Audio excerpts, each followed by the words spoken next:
ఒక block buster industry hit movie వచ్చింది. పేరు వచ్చి భగీరథి రణగల్. మీరందరూ చూస్తుంటారు. మఫ్తీ ఫిలిం ఉంది కదా, ఆ ఫిలము ప్రీక్వెల్ అంటే అలాంటి ముంచితమన్నీ ఏం జరిగింది. భగీరథి రణగల్ డాక్టర్ శివరాజ్ కుమార్ నటించిన భగీరథి రణగల్ మూవీలో ఎలాంటి సిచ్యువేషన్ ఉంది అంటే, ఈ మూవీ బ్లాక్ బస్టర్, కన్నడ ఇండస్ట్రీలో బ్లాక్ బస్టర్ అయింది.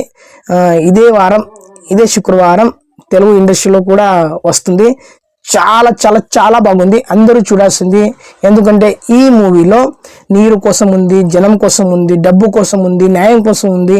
చాలా చాలా చాలా కష్టాలు ఉన్నాయి మూవీలో. విలన్ వేరే రేంజ్లో ఉన్నాడు. సక్కత్ ఉంది. ఫిలిం మాత్రం చాలా చాలా చాలా బాగుంది. అందరూ తెలుగు ఇండస్ట్రీ వాళ్ళందరూ, తెలుగు ప్రేక్షకులు అందరూ ఈ మూవీ చూడాల్సింది. ఎందుకంటే శివరాజ్ కుమార్ నటించిన విధానం ఉంది గురు, హ్యాట్స్ ఆఫ్. చాలా చాలా చాలా బాగుంది.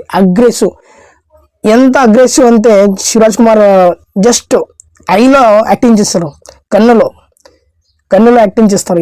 ఎంత కళాకారం శివరాజ్ కుమార్ అంటే చాలా చాలా చాలా బాగుంది మూవీ. అందరూ వచ్చే శుక్రవారం రిలీజ్ అవుతుంది. భగీరథి రణగల్ తెలుగులో వస్తుంది. అందరూ థియేటర్ వెళ్ళి చూడండి. మీ ఒపీనియన్ ఏంటో కామెంట్స్లో వేయండి. ఇంకా వేరే మూవీలో రివ్యూ చేస్తున్నా, అందరూ సబ్స్క్రైబ్ చేయండి.